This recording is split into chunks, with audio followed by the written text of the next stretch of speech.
Ya, ini adalah materi terakhir di fisika ya, di ilmu biomedik dasar, yaitu tentang peralatan ya. Kalau kemarin kita sudah kuliah kurang lebih 6 bab ya.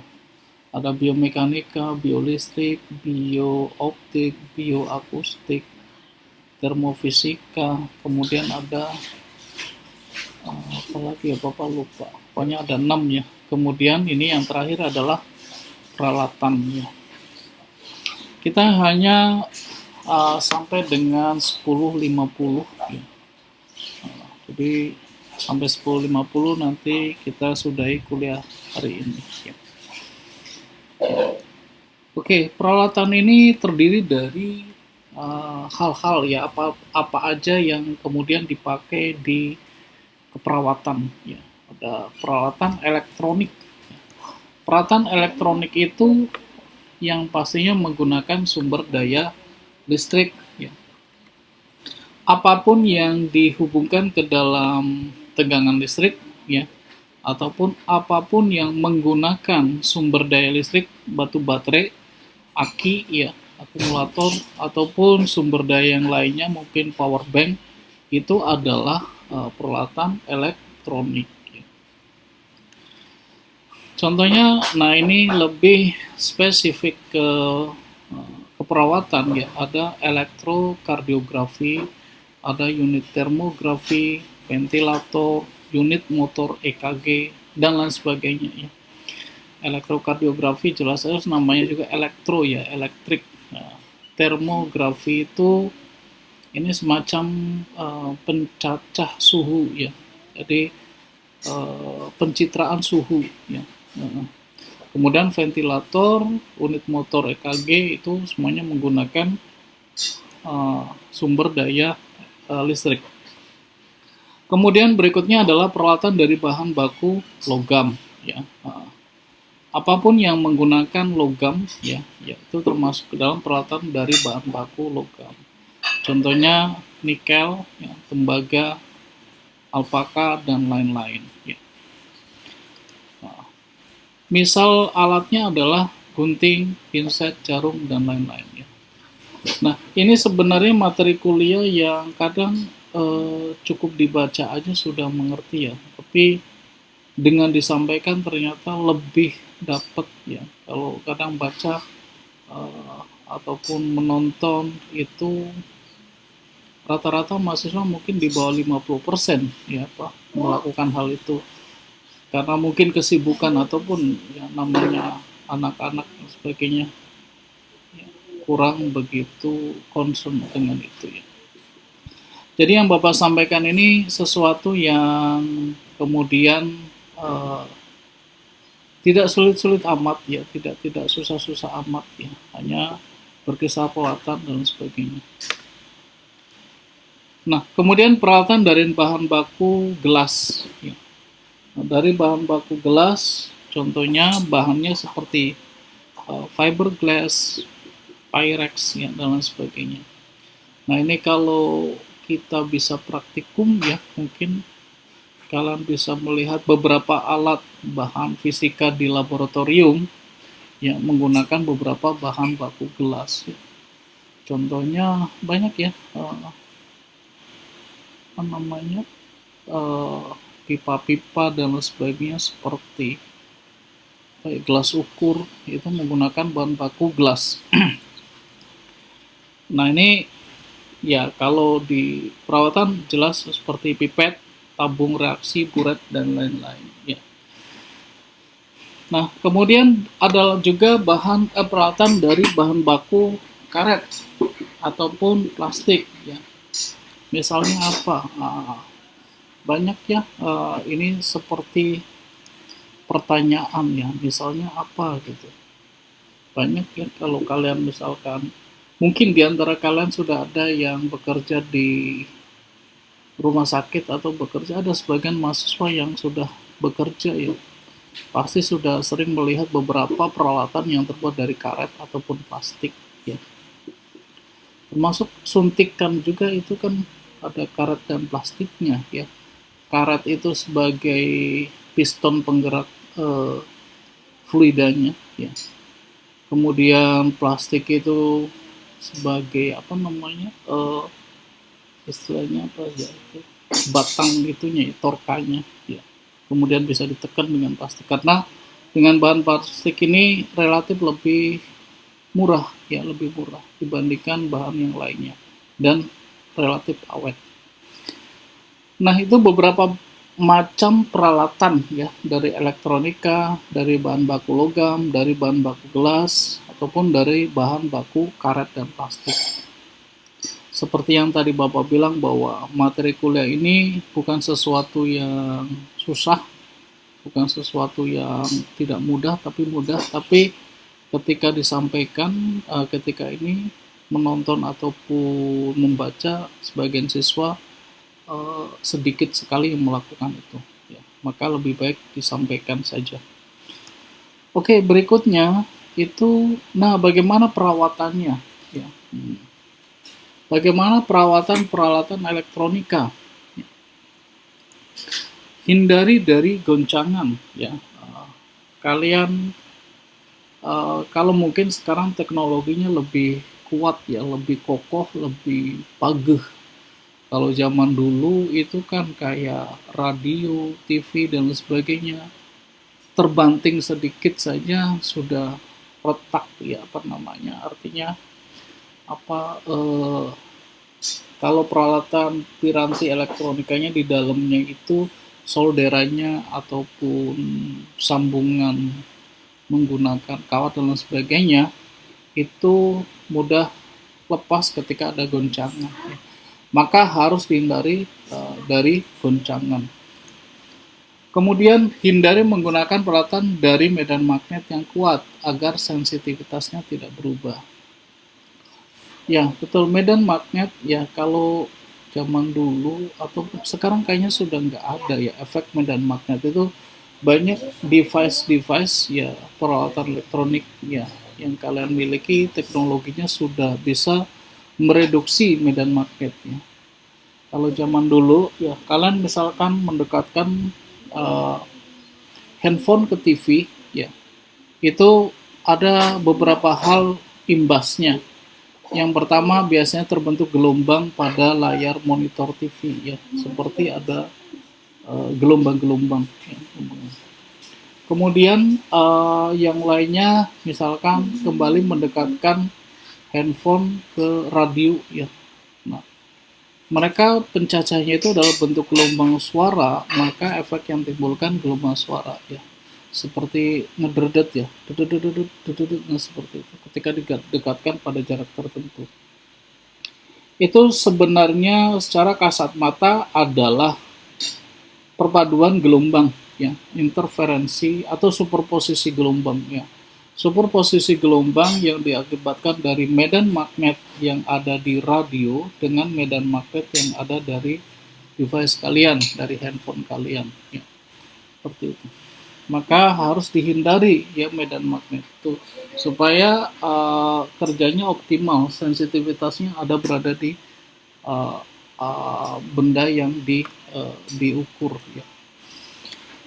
Kemudian suhu ya, temperatur ruang itu 18 sampai 25 ya, karena alat tidak tahan pada suhu di atas 25.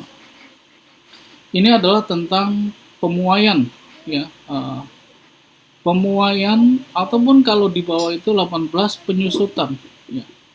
Kalau kalian sering lihat gedung ataupun rumah kalian ya pada musim hujan atau musim panas, tiba-tiba ubin kok retak ya. Nah, sama halnya seperti alat juga ya. Alat juga bisa mengalami peretakan, mengalami pemuaian ya. Kalau memuai berarti ngembang, dia akan bergeser ya. Jadi mungkin solderannya ya ataupun ikatannya itu berubah, lepas ya gitu. Maka harus dipertahankan pada suhu itu 18 sampai 25 derajat Celcius.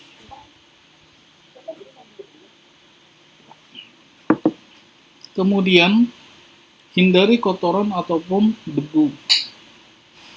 Ya betul, kotoran atau debu itu bisa menciptakan short junction ya, bisa bikin konslet juga itu pada tataran rendah ya.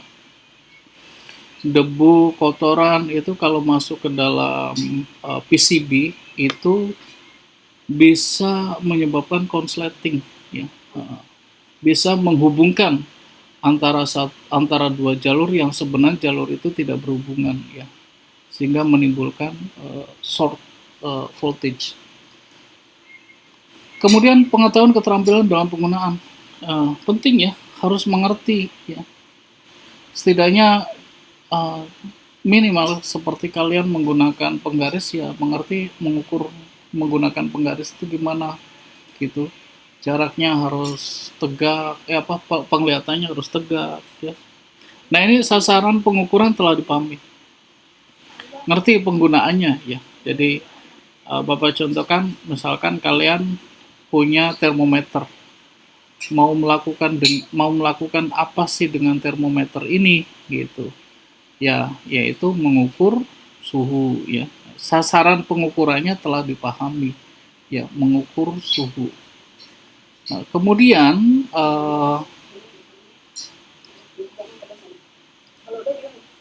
persiapan metode, waktu dan program pengukuran, ya. Setidaknya itu tidak ujuk-ujuk, ya, tidak tiba-tiba gitu. At least ada programnya mengukur itu, ya. Saya melakukan pengukuran ini harus tepat nih. Gimana nih? Misalkan mengukur suhu dengan termometer pasien itu optimalnya kan dimasukkan ke dalam ketiak, ya, masukkan ke dalam situ.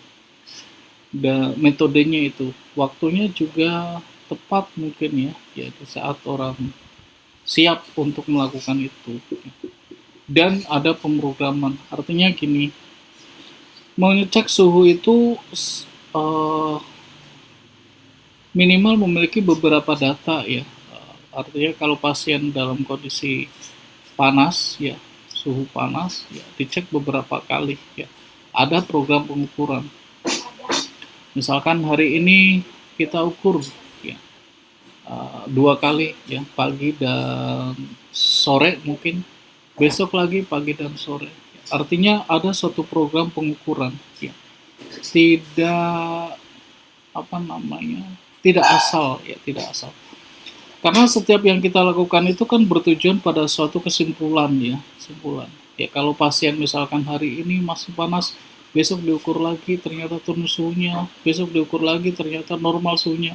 Berarti programnya jelas, kita mengukur suhu pasien, ya, dalam rangka ya, mengamati perkembangan kesehatannya. Nah, kemudian kondisi peralatan, jelas, ya, kondisinya harus bagus, kondisinya harus sesuai, ya, jangan dalam kondisi yang rusak, ya, dalam kondisi yang tidak sepantasnya untuk kita gunakan. Oke, seperti itu. Nah, kemudian bahan baku logam. Nah, ini bagaimana perawatannya? Bahan baku logam harus disimpan di tempat yang memiliki suhu tinggi. Nah, ini beda, ya. Logam itu harus suhu tinggi, artinya logam dia mampu mempertahankan kondisi baik panjang, volume ataupun luas itu pada suhu yang cukup tinggi, ya. Kalau di sini disebutkan adalah 37 derajat Celcius, ya. Nah, di bawah itu apa yang terjadi? Di bawah itu akan mengalami penyusutan, nyusut. Nah, di atas itu mengalami pemuaian, tapi pemuaian itu dia memiliki grafik yang seperti grafik cekung, konkave, ya. Naik tapi tidak signifikan, ya. Kemudian lingkungan kering perlu memakai silikon sebagai penyerap air. Nah, ini, ya, jangan lembab, ya. Kalau lembab nanti terjadi karat, gitu. Maka ada suatu bahan yang bisa menyerap air, ya, mengurangi kelembapan udara di situ. Harus bebas dari kotoran, debu yang melekat, kemudian diolesi dengan minyak oli, minyak krem atau parafin cair. Ya, ini Bayangkan kalian seperti peralatan bahan baku logam itu seperti mesin ya, seperti mesin yang dia harus dilumasi ya, harus ada pelumas gitu. Hmm, gitu. Kemudian berikutnya bahan baku gelas. Bagaimana? Bahan baku gelas ini dia memiliki keuntungan dan kelebihan ya. Keuntungannya itu apa sih? Tahan terhadap reaksi kimia ya. Tahan terhadap reaksi kimia. Kemudian tahan terhadap perubahan suhu yang mendadak. Tahan terhadap perubahan suhu yang mendadak. Koefisien muai yang kecil, daya tembus yang besar. Betul ya, kelihatan ya kalau bahan baku gelas itu yang di dalam kelihatan. Kelemahannya adalah mudah pecah terhadap tekanan mekanik. Betul ya. Kemudian mudah tumbuh jamur atau mengganggu daya tembus ya. Kusam ya, kusam. Dapat mudah tergores ya. Ya, untuk beberapa bahan baku gelas dengan kualitas bahan yang standar itu memang mudah tergores. Ya. Nah, perawatannya bagaimana?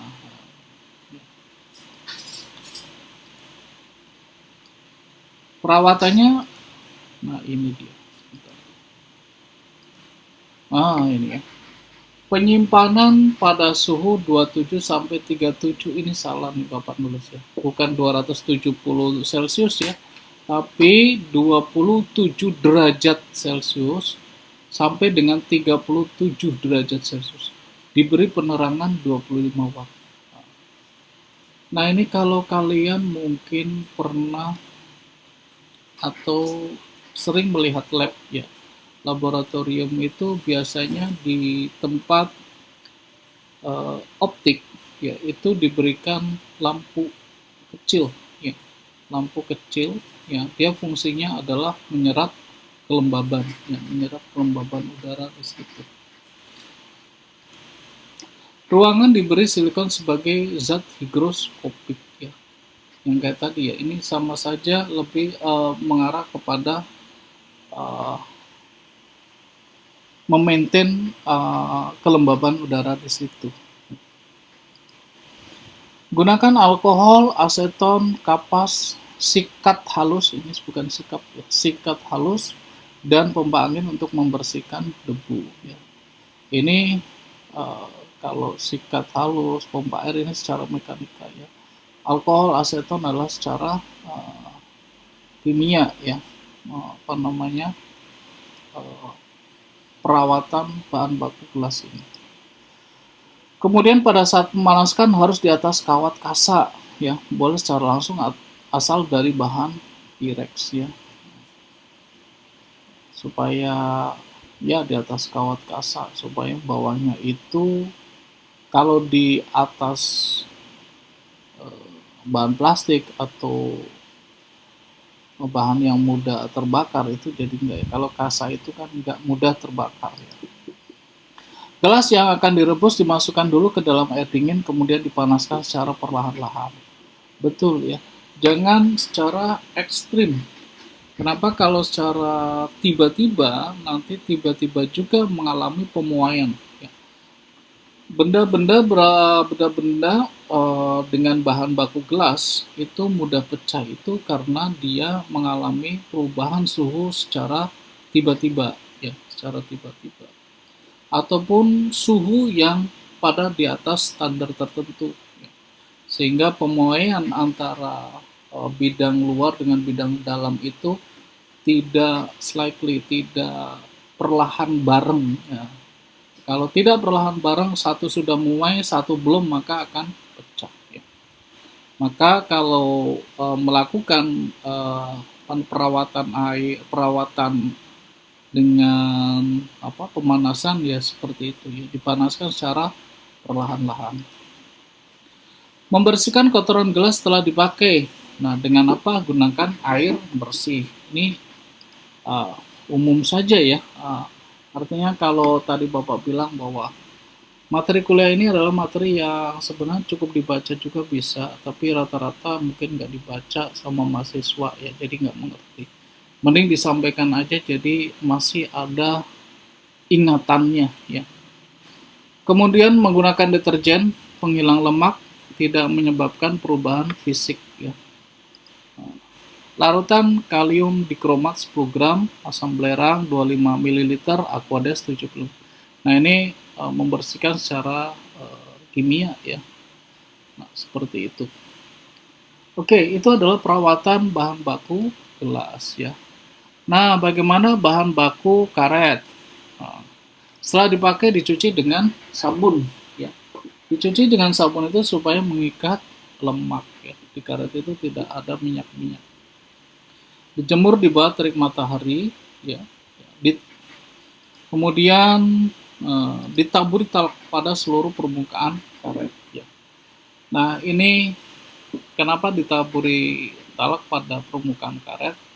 Itu talak itu seperti punya pori-pori kecil ya, pori-pori kecil yang kemudian dia bisa menghisap ya.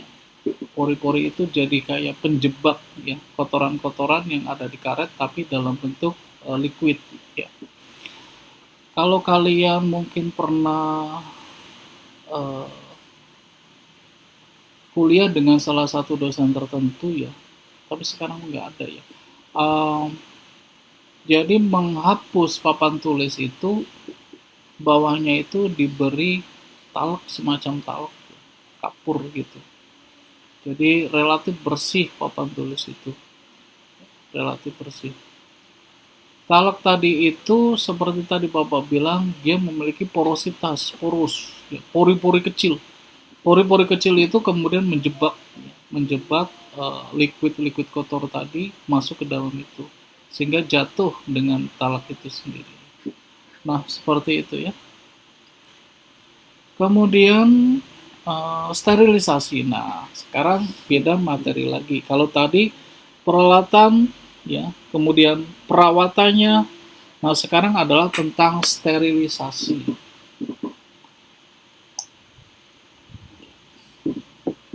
Apa itu sterilisasi? Pengertian kita sterilisasi itu adalah proses membunuh ya segala bentuk kehidupan mikroorganisme yang ada dalam sampel. Nah, tapi ini berbagai macam cara ya. Ada di sini cara-caranya. Ya. Teknik sterilisasi ada dua. Ya. Yang pertama secara fisik, metode radiasi, metode pemanasan dengan uap air, kemudian metode pemanasan secara kering, ya. Metode pemanasan secara intermittent, ya. Dan kemudian metode insenerasi, ya. Kemudian metode penyaringan, ya. Ini secara fisik, ya, fisis, secara fisika gitu loh. Satunya adalah secara kimia. Nah, secara kimia. Secara kimia biasanya dengan menggunakan bahan-bahan tertentu ya. Nah, secara fisik itu metode radiasi ya. Radiasi kalau Bapak jelaskan kemarin di termofisika ya. Radiasi itu adalah perpindahan kalor, perpindahan panas yang dilakukan melewati dengan pancaran langsung ya. Perpindahan panas dengan pancaran langsung. Pancaran langsung itu berupa gelombang elektromagnetik. Seperti cahaya matahari. Cahaya matahari nyampe ke bumi itu adalah dengan radiasi ya. Tanpa perantara ya, tidak melalui suatu media perantara, tapi langsung gelombang nyampe ke bumi ya. Radiasi yang sering digunakan adalah satu ultraviolet atau biasa disingkat UV ya. Metode menggunakan katode panas. Di dalam tabung katode bertekanan rendah diisi uap raksa. Nah, ini yang membunuhnya itu sebenarnya uap raksanya ya. Nah, uap raksa itu diradiasikan ke dalam sampel. Kemudian sinar gamma.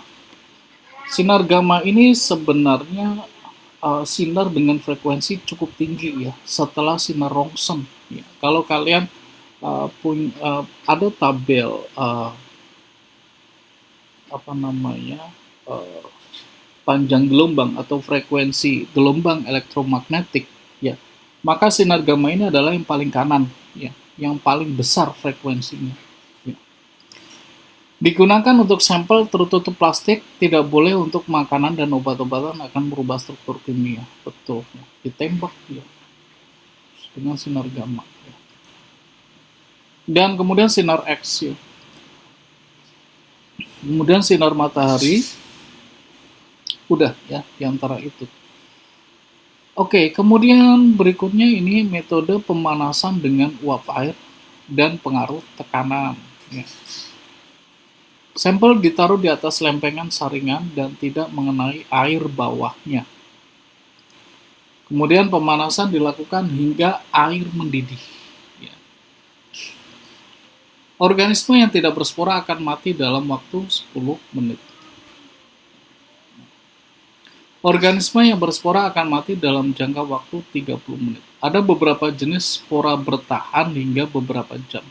Maka ditambahkan natrium karbonat, ya, Na2CO3, dalam jangka waktu 30 menit mati. Nah, ini pembunuh secara kimia, ya. Ini kan atasnya itu sebenarnya secara fisika ya, dengan metode pemanasan tapi tekanan rendah. Tapi kalau belum mati-mati kasih obat, ya, kasih pembunuh, kasih zat kimia berupa natrium karbonat. Ya. Oke, kemudian metode pemanasan secara kering. Temperatur mencapai 160 sampai 180 derajat Celcius, menyebabkan kerusakan sel-sel hidup karena autooksidasi, sehingga bakteri patogen mati. Jadi nggak bisa nafas ya. Kenapa? Karena temperaturnya tinggi. Ya, temperatur tinggi, udara panas dihisap, ya pasti mati. Pada suhu 160 derajat kurang lebih 1 jam, pada suhu 180 derajat kurang lebih setengah jam. Biasanya untuk alat-alat pipet, tabung reaksi, jarum operasi, jarum suntik, dan sebagainya. Pemanasan kering, jadi kayak uap kering ditembakkan. Uap kering, kok uap kering, apa namanya? Udara kering, ya. Udara panas ditembakkan. Nah, kemudian metode pemanasan secara intermittent. Ada konsep yang dikembangkan oleh John Tyndall, ya. Ini bahwa temperatur didih selama 1 jam tidak membunuh organisme.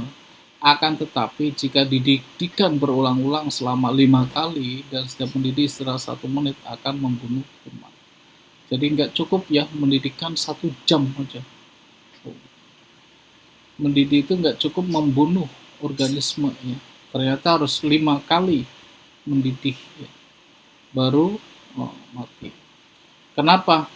Why? Ya namanya juga dipanaskan ya. Oke. Metode insinerasi. Insinerasi itu apa? Alat-alat platina krom yang akan disterilkan dibakar sampai merah padam. Ini lebih hebat lagi ya. Pakai pemanas ya, platina itu dipanaskan sampai merah padam. Keuntungannya bisa sangat cepat mikroorganisme mati karena hampir semua kehidupan itu bisa mati dengan panas gitu. Bisa mati, apalagi alat-alat platina ini dalam kondisi panas sampai dengan merah padam. Pasti akan lebih efisien untuk membunuh mikroorganisme. Nah, kerugiannya apa? Kelemahannya? Nah, kelemahannya adalah di sifat fisik benda itu tentang pemuaian. Ya. Jadi, kalau benda dipanaskan, pasti dia akan memuai. Dan memuai setelah didinginkan, dia akan kembali lagi. Tapi kembalinya lagi itu tidak sempurna seperti awal ketika dia punya bentuk benda itu sendiri ya, yang mungkin sedikit bengkok, sedikit panjang ataupun sedikit tidak teratur dan sebagainya. Nah, kelemahannya gitu. Sudah berubah dari bentuk awalnya ya. Oke, metode penyaringan. Nah, penyaringan ini pemisahan mikroorganisme dari material, ya, bahan filter sejenis porselin yang berpori. Hanya untuk sterilisasi larutan gula, serum, hasil produksi mikroorganisme seperti enzim, eksotoksin, ya, memisahkan treble virus dan bakteri. Ini sifatnya fisik ya, fisik kayak filter ya, kayak melewatkan. Kalau benda-benda yang besar itu berarti tidak bisa lewat pori gitu ya. Benda-benda yang kecil tidak lewat bisa lewat pori-pori itu. Tapi kemudian kalau pori-porinya diperkecil lagi berarti semakin sedikit benda ataupun ya, makhluk hidup itu yang bisa lewat ya dengan metode penyaringan ini. Oke, kemudian cara kimia ya, cara kimia.